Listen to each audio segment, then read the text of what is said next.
اعوذ باللہ من الشیطان الرجیم بسم اللہ الرحمن الرحیم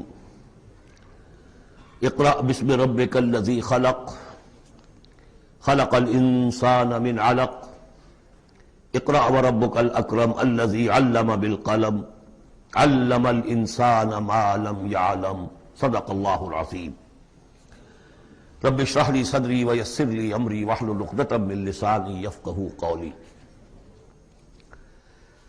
اس سے پہلے کئی مرتبہ یہ عرض کیا جا چکا ہے کہ حضور پر جو پہلی وحی آئی تقریباً اجماع ہے اس پر کہ وہ یہ 5 آیات ہیں سورہ علق کی۔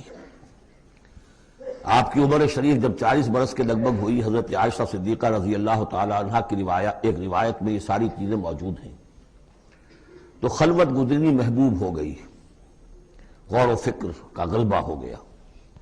پھر آپ غار حرا میں جا کر کئی راتیں کئی دن قیام فرما ہوتے تھے، اور شارحین حدیث کا اس پر اجماع ہے کہ وہاں آپ کیا کرتے تھے؟ کان صفت و تعبدہ فی غار حرا تفکر والاعتبار، غور و فکر، سوچ بچار۔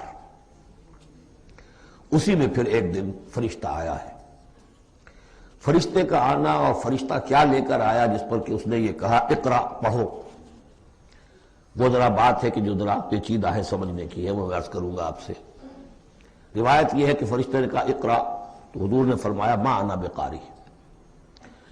فرشتے نے اپنے ساتھ بھینچا لگا کر سینے کے ساتھ، پھر چھوڑ دیا، کہا کہو اقرا۔ حضور نے پھر کہا میں ما انا بقاری۔ تیسری مرتبہ پھر کیا، 3 مرتبہ کرنے کے بعد پھر یہ اقرا بسم ربک الذی خلق۔ تو اس میں میرے نزدیک وہ روایت صحیح ہے کہ یہ جو پہلی وحی آئی ہے یہ ما بین النوم والیقظہ، جبکہ آپ نیم بیداری اور نیم خوابیدگی کی کیفیت میں تھے، اور فرشتہ اس وقت ایک تختی پر لکھی ہوئی یہ آیات لے کر آیا تھا۔ ورنہ ظاہر بات ہے کہ آدمی پڑھا ہوا نہ ہو تب بھی اسی کی اپنی زبان میں کہا جا رہا ہو کہ یوں کہو، تو وہ تو کہنا مشکل نہیں تھا۔ 40 برس کی عمر تھی آپ کی، کوئی آپ بچے تو نہیں تھے، کوئی شے تھی کہ جس کو پڑھنا تھا۔ وہ جو پڑھنا ہے تو وہ اصل میں یہ اس عالم میں کہ جس کو آپ کہیں گے ما بین النوم والیقظہ، بیداری اور خواب کے بین کی کوئی کیفیت تھی جس میں کہ فرشتہ آیا ہے اور اپنی اصل ملکی شکل میں آیا ہے۔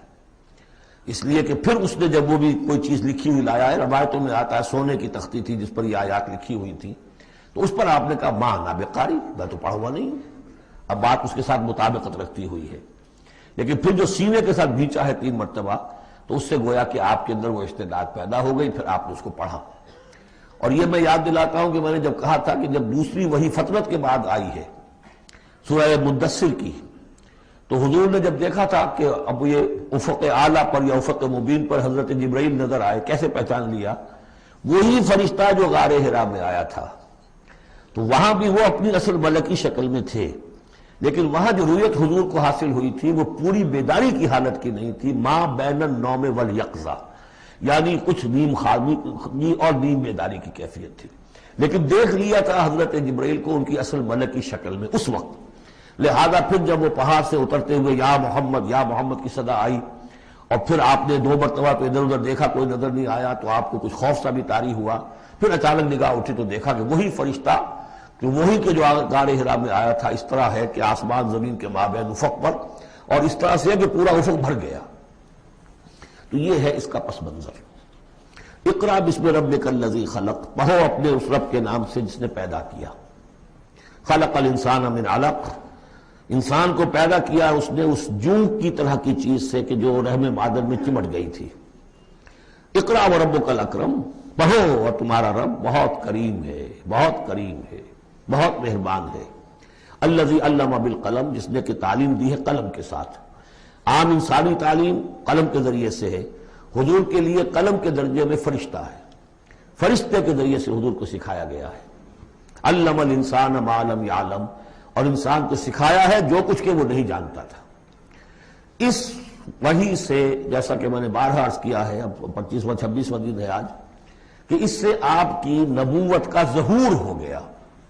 نبی تو پیدائشی طور پر نبی ہوتا ہے، لیکن اس کا ظہور ہوا ہے اس وحی کے ساتھ۔ البتہ اس میں کوئی تبلیغ کا حکم نہیں ہے، وہ تو پھر جب وہ وحی آئی ہے، جب کہ فرشتے کو دیکھا ہے افق اعلیٰ پر، افق مبین پر، اس کے بعد جب گھر گئے ہیں اور پھر آپ کمبل اوڑھ کر لیٹ گئے ہیں، دہشت کی کیفیت طاری تھی. پھر وہ سورہ مدثر کی آیات نازل ہوئی، یا ایھا المدثر قم فانذر وربک فکبر.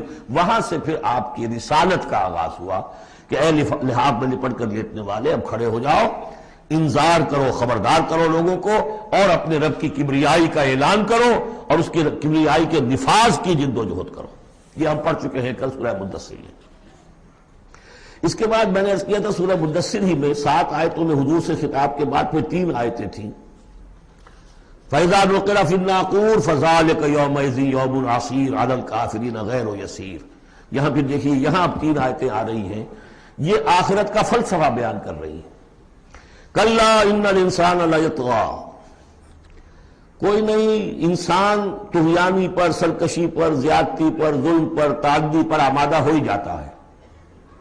کیوں ہو جاتا ہے؟ وہ یہ حساس اور ذہین آدمی جو بیٹھا غور کر رہا ہے کہ یہ کیا ہو رہا ہے معاشرے میں، کیوں ظلم ہو رہا ہے، کیوں تعدی ہو رہی ہے، کیوں غلط روی لوگوں نے اختیار کی ہے، ہو جاتا ہے انسان. کیوں ہو جاتا ہے؟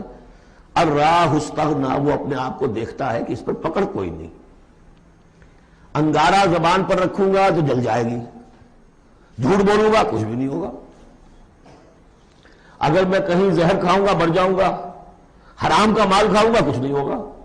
کہ یہ دنیا جو ہے یہ فزیکل لاز پر چل رہی ہے، یہاں مورل لاز جو ہے آپریٹو نہیں ہے. اخلاقی قوانین ہے تو صحیح موجود، انسان کے نفس میں ہے، یہ اچھائی یہ برائی، لیکن دنیا جو چل رہی ہے اس میں ان اخلاقی قوانین کا کوئی دخل نہیں ہے. وہ صرف فزیکل لاز پر چل رہی ہے. آگ جلا دے گی اور جھوٹ سے کچھ بھی نہیں ہوگا، چھانا بھی نہیں ہوگا. اور آپ نے اگر کہیں پر سنکھیا کھا لیا تو مر جائیں گے، اور آپ حرام خوری جتنی چاہے کرتے جائیں کچھ نہیں ہوگا. یہ جو ہے کہ moral law is not operative, جبکہ فزیکل لا آپریٹو ہے. اس وجہ سے انسان جو ہے سرکشی پر، تعدی پر آمادہ ہو جاتا ہے. اب اس کا علاج کیا ہے؟ ان الی ربک الرجعی. یہ عقیدہ کہ تمہیں اپنے رب کی طرف لوٹ کر جانا ہے، حساب کتاب ہوگا، جواب دہی ہوگی. یہ یقین اگر دل میں بیٹھ جائے تو سیلف سینسر ہو جائے گا اس کے اپنے اندر. کوئی کام ایسا نہ کروں جس کی جواب دہی نہ کر سکوں، جانا ہے. گویا کہ حل جو ہے اس پورے معاملے کا، کسی معاشرے میں اخلاقی زوال آ چکا ہو تو صرف ایک ہے، اور وہ ہے آخرت کا یقین اگر ہوگا کہ ہر چیز کی جواب دہی ہوگی، حساب کتاب ہوگا. جس نے کوئی ذرے کے ہم بدل نیکی کمائی ہوگی وہ اس کو موجود پائے گا، اور ذرے کے ہم بدل بدی کمائی ہوگی. فَمَنْ يَعْمَلْ مِثْقَالَ ذَرَّةٍ خَيْرًا يَرَهُ وَمَنْ يَعْمَلْ مِثْقَالَ ذَرَّةٍ شَرًّا يَرَهُ. جب تک یہ نہیں ہوگا، واقعہ یہ ہے کہ انسان جو ہے ظلم، تعدی، جہاں کہیں بھی ہاتھ پڑ سکتا ہے کوئی نہ کوئی غلط حرکت کرے گا. اب اس کے بعد تیسرا حصہ وہاں تھا ولید بن مغیرہ سے متعلق، اور یہاں تیسرا حصہ جو ہے وہ متعلق ہے ابو جہل کے. ارایت الذی ینہا، کیا تم نے دیکھا اس شخص کو کہ جو روکتا ہے، عبدا اذا صلی، ہمارے ایک بندے کو جبکہ وہ نماز پڑھتا ہے. یہ کچھ ظلم و زیادتی ہوئی ہے 2 مختلف مراحل پر. 2 واقعات تو ہمیں ایسے ملتے ہیں کہ حضور کو نماز سے روکا گیا اور آپ کو ایذا پہنچائی گئی اور کوئی غیر معمولی واقعہ نہیں ہوا. ایک مرتبہ حضور صلی اللہ علیہ وسلم سجدے میں تھے تو بیٹھے ہوئے تھے دور پہ کچھ وہ جو ابو جہل اور اس کے ساتھی. انہوں نے کہا کہ کوئی ہے ذرا جو فلاں جگہ پر اونٹ ذبح ہوا، اس کی اوجڑی پڑی ہوئی ہے، وہ اوجڑی لا کے محمد کی گردن پہ رکھ دو جب یہ سجدے میں جائے. تو حضور سجدے میں گئے تو وہ اوجڑی لا کے، اونٹ کی اوجڑی بری ہوئی وہ لا کے رکھ دی. تو آپ سر نہیں اٹھا پا رہے تھے. پھر حضرت فاطمہ کو معلوم ہوا، وہ آئی ہیں دوڑتی ہوئی، پھر انہوں نے وہاں سے اس کو ہٹایا ہے. اور تو اس وقت ایک زیادتی یہ کی گئی، اس وقت کوئی غیر معمولی واقعہ نہیں ہوا، یعنی کہیں اللہ تعالیٰ نے پکڑا نہیں اسے. ایک موقع پر یہ ہے کہ حضور نماز پڑھ رہے تھے تو وہ آیا، اس نے آپ کی گردن کے اندر چادر ڈال کر اس کا ایک پھندا سا بنا کے کھینچا کہ آپ کی آنکھیں اگل پڑی. لیکن تیسرا واقعہ آتا ہے کہ ایک موقع پر حضور صلی اللہ علیہ وسلم نماز پڑھ رہے تھے تو اس نے ڈانٹا اور کہا کہ محمد میں نے تمہیں منع کیا مت نماز یہاں پڑھا کیا کرو. اور وہ پھر آگے بڑھا کوئی اقدام کرنے کے لیے پھر پیچھے ہٹ گیا. لوگوں نے کہا کیا ہوا؟ تو کہا کہ مجھے اپنے اور محمد کے درمیان ایک کھائی نظر آئی جس میں کوئی پروں والی مخلوق تھی اور وہ میری ٹکا بوٹی کرنے کو تیار تھی. اس سے خوف کھا کر وہ پیچھے ہٹ گیا.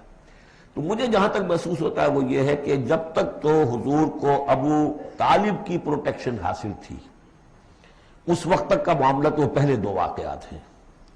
لیکن پھر جب آپ آئے ہیں اور طائف سے واپس آئے ہیں اور اللہ تعالیٰ کی طرف سے خصوصی پروٹیکشن آپ کو ملی ہے، اس کے بعد کا واقعہ وہ ہے کہ جس کا کہ یہاں تذکرہ ہو رہا ہے. ارایت الذی ینہا، کیا تم نے دیکھا اس شخص کو جو روکتا ہے عبدن ہمارے ایک بندے کو اذا صلی جبکہ وہ نماز پڑھتا ہے، ارایت ان کان علی الہدی، کیا تم نے غور کیا اگر وہ شخص ہوتا ہدایت پر، یہی ابو جہل ہدایت کے راستے پر کاربند ہوتا، او ہمارا بالتقوی، یہ ہمت والا آدمی ہے، جرت والا آدمی ہے، بخیل نہیں تھا، اس نے یہی کہا تھا کہ بنی ہاشم نے اگر لوگوں کو غریبوں کو کھانے کھلائے ہم نے ان سے بڑھ کر کھلائے، ابھی تک تو ہم کندھے سے کندھا ملا کر آ رہے، وہ بخیل نہیں تھا، پھر جری تھا، بہادر تھا، میدان جنگ میں گیا ہے، لیڈ کیا ہے لشکر کو اپنے، اور جب گردن کاٹنے لگے تھے تو کہتا تھا نیچے سے کاٹنا تاکہ نیزے کے اوپر چڑھاؤ گے تو معلوم ہو کہ اونچی گردن ہے کسی سردار کی گردن ہے، تو یہ چیزیں اس کے اندر تھیں، مرد میدان تھا، لیکن یہ ہے کہ وہ جو صدق بالحسنی والے معاملے پہ آ کے مار کھا گیا۔ لیکن یہ کہ اگر یہی شخص ایمان لے آیا ہوتا، ہدایت پر ہوتا، تقویٰ کی تعلیم دیتا، تو آپ سمجھیے پھر کیا ہوتا، گویا کہ ایک اور عمر فاروق مل گیا ہوتا اس امت کو۔